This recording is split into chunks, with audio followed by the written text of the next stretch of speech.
Historia del cardenal Marcel Lefebvre, defensor del tradicionalismo católico.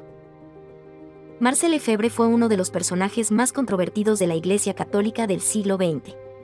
Su vida estuvo marcada por la devoción al catolicismo tradicional, una carrera brillante en la jerarquía eclesiástica y un cisma que dejó huella en la historia moderna de la Iglesia. A continuación, se ofrece una cronología extensa de su vida, sus ideas y su legado. Orígenes familiares. Marcel Lefebvre nació el 29 de noviembre de 1905 en Tourcoing, Francia, en una familia profundamente religiosa. Su padre, René Lefebvre, fue un empresario y ferviente católico que participó en la resistencia contra la ocupación nazi y murió en un campo de concentración en 1944. La formación religiosa y patriótica de Lefebvre estuvo profundamente influenciada por este entorno familiar. Educación religiosa. En su juventud, Lefebvre ingresó al Seminario de los Padres del Espíritu Santo. Posteriormente, asistió al Seminario Francés de Roma, donde obtuvo doctorados en filosofía y teología. Fue ordenado sacerdote el 21 de septiembre de 1929. Desde temprano, mostró una inclinación por la liturgia tradicional, la doctrina conservadora, y un fuerte compromiso con la autoridad papal tal como se entendía en los siglos previos al Concilio Vaticano II. El llamado misionero. Tras su ordenación, Lefebvre se unió a la Congregación del Espíritu Santo, una orden misionera enfocada en la evangelización en África y otras regiones del mundo. Pasó varios años como misionero en Gabón, donde trabajó en la formación del clero local y en la consolidación de la Iglesia Católica en la región. Éxitos en África. La eficacia de su trabajo fue reconocida por la jerarquía eclesiástica. En 1947, fue nombrado vicario apostólico de Dakar, Senegal, y poco después, delegado apostólico para toda África francófona. En esta posición, fue responsable de supervisar y coordinar las actividades misioneras en el continente, promoviendo la creación de diócesis y seminarios. Arzobispo de Dakar. En 1955, Lefebvre fue nombrado arzobispo de Dakar, convirtiéndose en uno de los líderes más destacados de la Iglesia en África. Permaneció en este cargo hasta 1962, cuando renunció para regresar a Europa.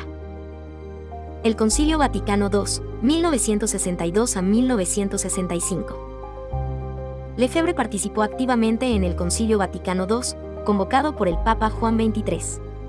Aunque inicialmente apoyaba la idea de una renovación dentro de la Iglesia, pronto se opuso a varias de las reformas promovidas durante las sesiones conciliares. Lefebvre se convirtió en uno de los líderes del grupo conservador conocido como el Coetus Internationalis Patrum, que se oponía a propuestas como la libertad religiosa, el ecumenismo y los cambios en la liturgia. Críticas a las reformas. Lefebvre veía estas reformas como una ruptura con la tradición católica. Consideraba que conceptos como la libertad religiosa eran incompatibles con la doctrina tradicional de la Iglesia, que sostenía la primacía del catolicismo sobre otras religiones. También criticó los cambios en la liturgia, especialmente la introducción de la misa Novus Ordo, que reemplazó el rito tridentino, la misa en latín. Regreso a Francia. Tras el concilio, Lefebvre regresó a Europa, donde aceptó brevemente el cargo de obispo de Tulle. Sin embargo, en 1968 renunció para enfocarse en la promoción del catolicismo tradicional. Fundación de la FSSPX.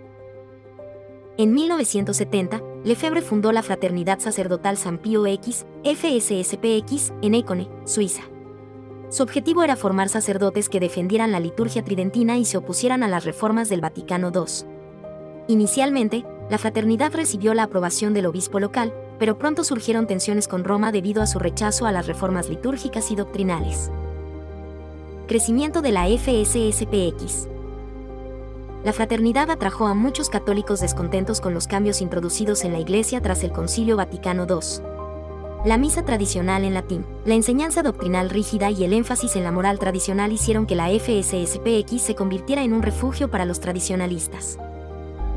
Suspensión a Divinis 1976.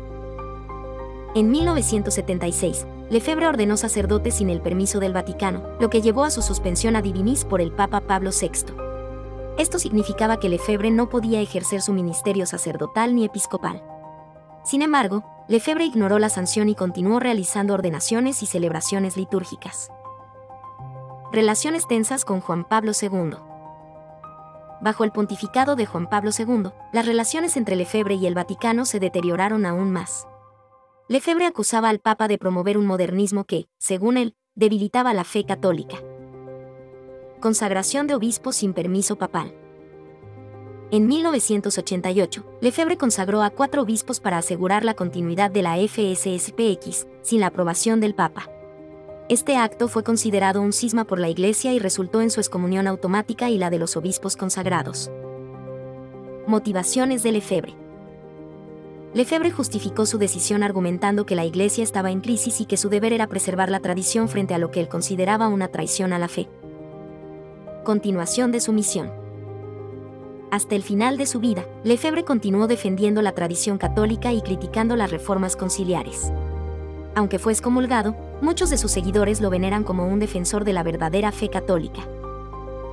Fallecimiento 1991. Marcel Lefebvre murió el 25 de marzo de 1991 en Martigny, Suiza, dejando un legado que sigue siendo objeto de controversia. Impacto de la FSSPX. La Fraternidad Sacerdotal San Pío X sigue activa, con miles de sacerdotes y fieles en todo el mundo. Aunque no está en plena comunión con Roma, ha mantenido un diálogo intermitente con la Santa Sede. En 2009, el Papa Benedicto XVI levantó las excomuniones de los obispos consagrados por Lefebvre, aunque las diferencias doctrinales persisten. Reconciliación y tensiones. El Vaticano ha intentado acercarse a la FSSPX en varias ocasiones, pero cuestiones clave, como la aceptación del Vaticano II, siguen siendo un obstáculo. Marcel Lefebvre es una figura polarizante en la historia de la Iglesia Católica.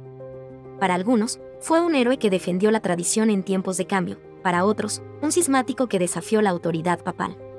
Su legado sigue siendo relevante en el debate sobre el rumbo de la Iglesia en el mundo moderno. Si te interesa conocer más historias como esta, dale like y suscríbete para recibir contenido profundo sobre la historia, la religión y los grandes debates de nuestra era. Gracias por acompañarnos.